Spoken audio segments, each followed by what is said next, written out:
चलिए, तो आज हम लोग क्वाड्रेटिक इक्वेशन का लास्ट वाला चैप्टर पढ़ेंगे, एक्सरसाइज 4.4। चलिए, तो सीधा हम चैप्टर शुरू करते हैं। पहला क्वेश्चन कहता है, ये कुछ क्वेश्चन दिए गए हैं। पहला में 3 क्वेश्चन दिया गया है। इसमें बतलाना है कि द्विघात समीकरणों के मूल की प्रकृति ज्ञात करें, इसका नेचर ज्ञात करना है। यानी ये बतलाना है आपको कि इसका मूल वास्तविक होगा या वास्तविक नहीं होगा, मूल बराबर होगा या बराबर नहीं होगा, ये बतलाना है। तो हम लोग पिछले क्लास में जो रूट के नेचर होते थे, मूल की प्रकृति होता था, उससे हम लोग कैसे निकालते थे? विवेचन, डिस्क्रिमिनेंट से निकालते थे, डी से निकालते थे। और याद करो, ये बतलाया गया था कि यदि डी बड़ा बराबर 0 हो जाए तो उसका मूल कैसा होता था? वास्तविक मूल होता था। और मूल वास्तविक नहीं होगा, उसके लिए कंडीशन बतलाया गया था कि डी का वैल्यू छोटा आना चाहिए। यानी डी का मान निकालेंगे हम, उसका आंसर नेगेटिव में आएगा तो उसका मूल वास्तविक नहीं होगा। तो वही हमें यहाँ पर डी निकालना है। और डी निकालने का फॉर्मूला, डिस्क्रिमिनेंट निकालने का फॉर्मूला बतलाया गया था, याद होगा क्या? हाँ, बी स्क्वायर माइनस 4ac।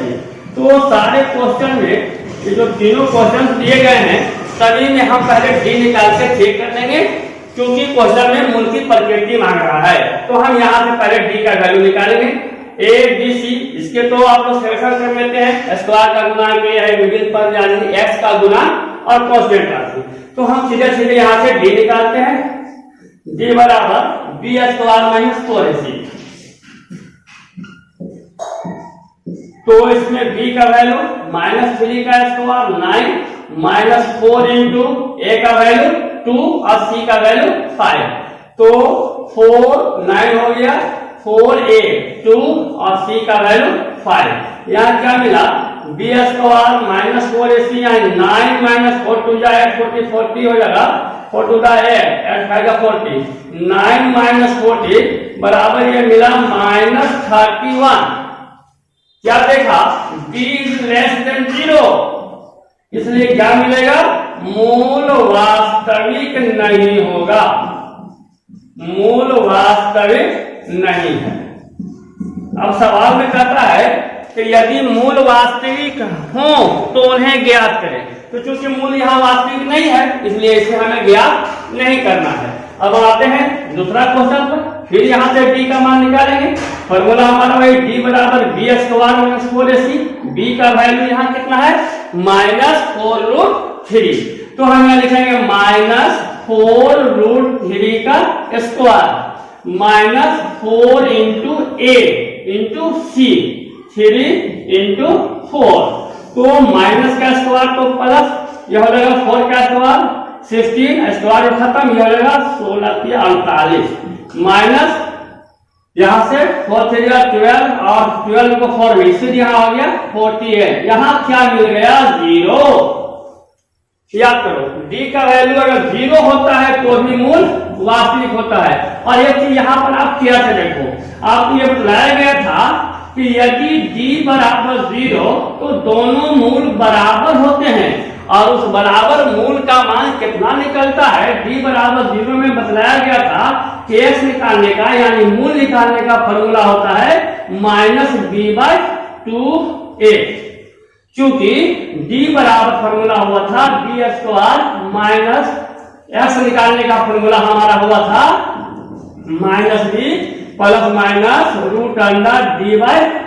तो जब d का वैल्यू 0 हो जाएगा तो हमारा मूल कितना बचेगा? -b/2a।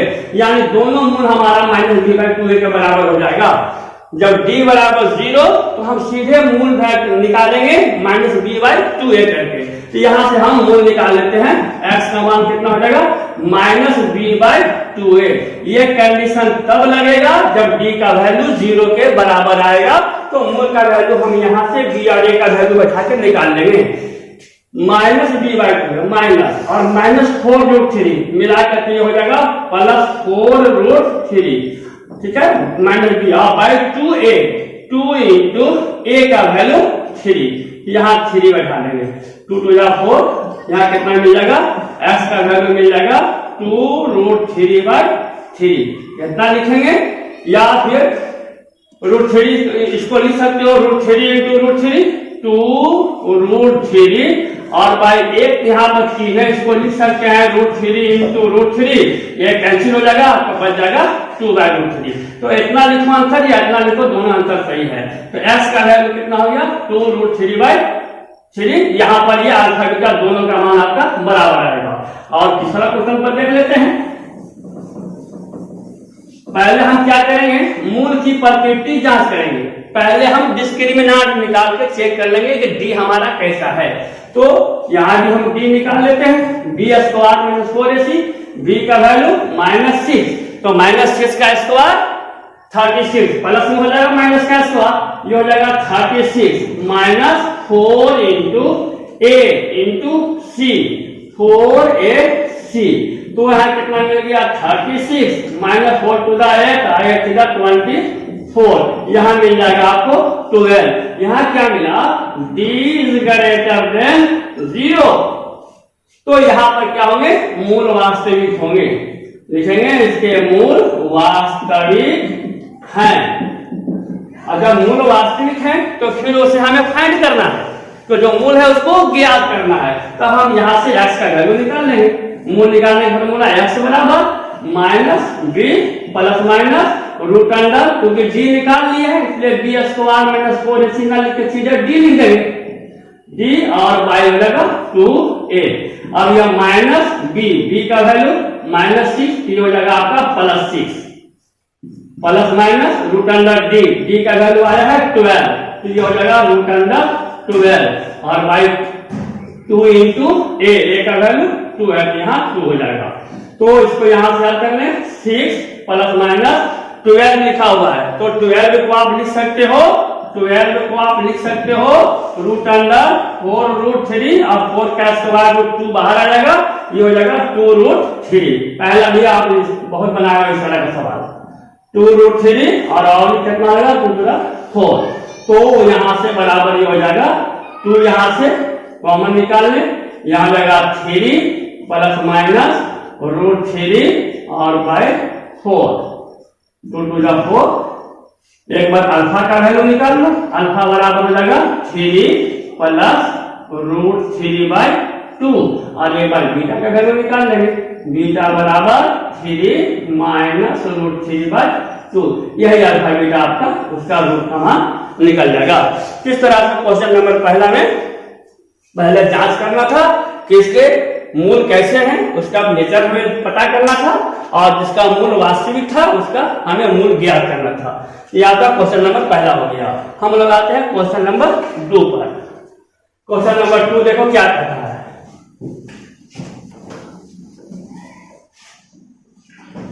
कहता है इसमें निम्न प्रत्येक द्विघात समीकरण में k का ऐसा मान ज्ञात करें उसके दोनों मूल बराबर हो जाएं। सवाल में दिया है कि अल्फा और बीटा दोनों बराबर हो जाए, तो याद करो अल्फा बीटा कब बराबर होता है, बतलाया गया था अल्फा बीटा कब बराबर होता है, जब यहाँ से जब d का वैल्यू 0 आ जाता है।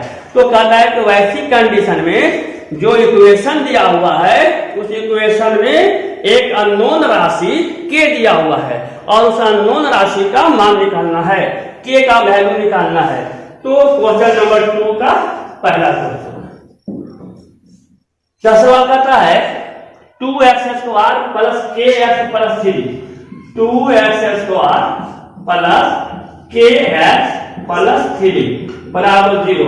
सवाल करता है कि k का वैल्यू कितना यहाँ पर होगा कि इसके दोनों मूल बराबर हो जाएंगे अल्फा बीटा, यानी डिस्क्रिमिनेंट 0 हो जाए तो k का मान कितना होगा।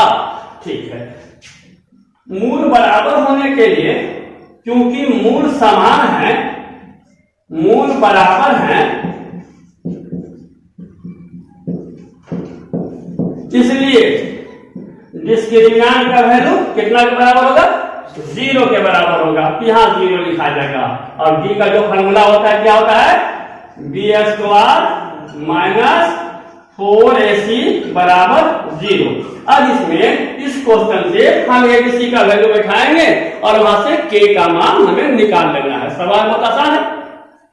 B का वैल्यू बैठाओ, K है तो यहां लिखा जाएगा या K square minus 4AC, K square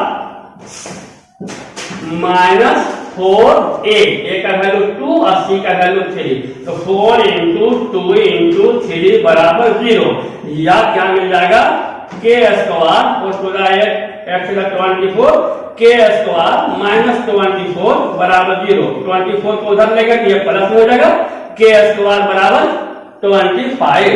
इसलिए K का वैल्यू स्क्वायर हटेगा तो प्लस माइनस रूट लगेगा, यहाँ 24 और 24 को आप लिख सकते हो 24 बराबर 4 प्लस माइनस 24 के जगह पर 4 इंटू 6 और 4 का स्क्वायर रूट निकाल दो यहाँ से, तो क्या मिल जाएगा हमें K का वैल्यू प्लस माइनस 4 का स्क्वायर रूट 2 रूट 6, यानी K के जगह पर प्लस 2 रूट 6 बैठा दें या माइनस 2 रूट 6 बैठा दें तो इसमें D का मान 0 हो जाएगा। जब D का वैल्यू 0 होगा तो अल्फा और बीटा बराबर हो जाएंगे। ठीक है, इसी तरह का क्वेश्चन नंबर आपका सेकंड भी है, उसमें भी आपको K का मान निकाल लेना है। ठीक है, एक क्वेश्चन और जल्दी से देख लेते हैं, क्वेश्चन नंबर 3। दूसरा भी आप निकाल लोगे, इसी तरह से K का मान निकाल लेना है। क्वेश्चन नंबर 3 को थोड़ा हिस्स कर रहे हैं, आप इसको समझ लोगे। क्वेश्चन नंबर 3 है, क्या ऐसी आम की बगिया बनाना संभव है जिसकी लंबाई चौड़ाई से दुगनी हो और उसका क्षेत्रफल 800 वर्ग मीटर हो। कहता है कि क्या ऐसा हम एक क्षेत्र बना सकते हैं जिसकी लंबाई चौड़ाई से दुगनी हो। क्या ऐसा संभव है कि लंबाई चौड़ाई से दुगनी हो और उसका एरिया कितना हो जाए 800 वर्ग मीटर हो जाए। तो देखते हैं क्या संभव है कि नहीं।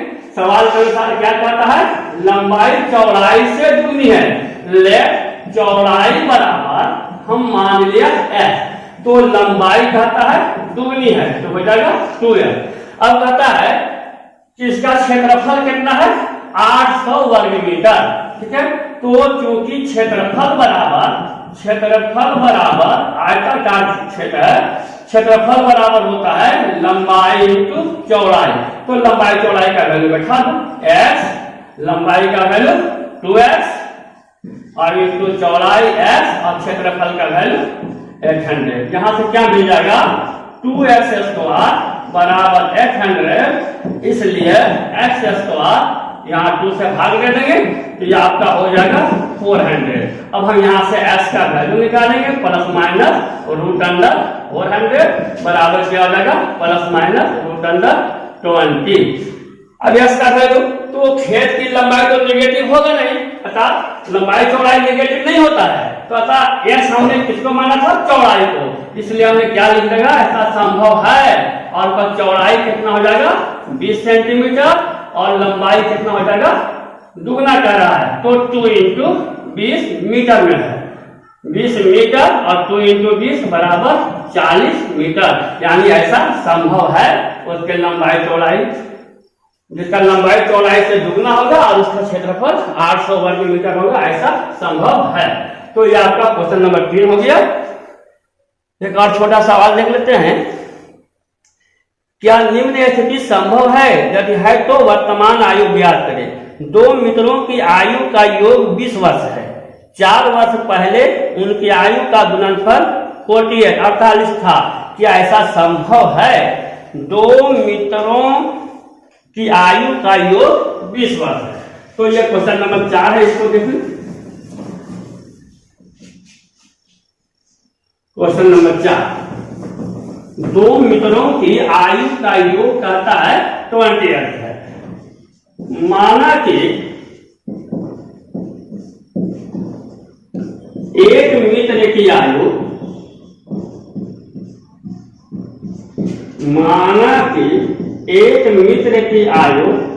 बराबर 100 वर्ष है, इसलिए दूसरा जो मित्र होगा, इसलिए दूसरे मित्र की आयु दोनों मिला के 20 वर्ष है, तो कितना हो जाएगा 20 माइनस 100 वर्ष। दोनों का।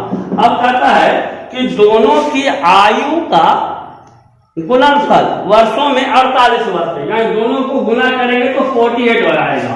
तो भाई क्वेश्चन क्या मिल जाएगा, प्रश्न आंसर क्या मिल रहा है, दोनों की आयु का गुणनफल 48 कर रहा है, यानी x इंटू 20 माइनस एक्स बराबर कितना कर रहा है, 40 कर रहा है। ठीक है, दोनों की आयु का गुणनफल 40। अब यहाँ से हल करके एक्स का वैल्यू देखते हैं कि क्या मिल जाएगा, यहाँ से 20x माइनस एक्स स्क्वायर बराबर 48। इस एक्स स्क्वायर को ले जाओ उधर, या क्या मिल जाएगा, एक्स स्क्वायर इसको भी ले जा रहे हैं उधर माइनस 20x और ये प्लस 48 बराबर 0। क्या इस तरह का क्वाड्रेटिक इक्वेशन बन सकता है? अगर बना तो क्या इसका हल वास्तविक हल होगा? अगर इसमें इसका वास्तविक हल होगा तो उनकी आयु इतना इतना x के रूप में हो सकता है। तो अब हम देखेंगे कि इसका हल कैसा है। ठीक है, अगर यह क्वाड्रेटिक इक्वेशन अपने वास्तविक हल का है तब तो इसकी आयु ऐसी हो सकती है, और अन्यथा नहीं होगा। तो हम क्या करेंगे, पहले इस क्वेश्चन में d निकाल लेंगे, d बराबर बी स्क्वायर माइनस 4ac।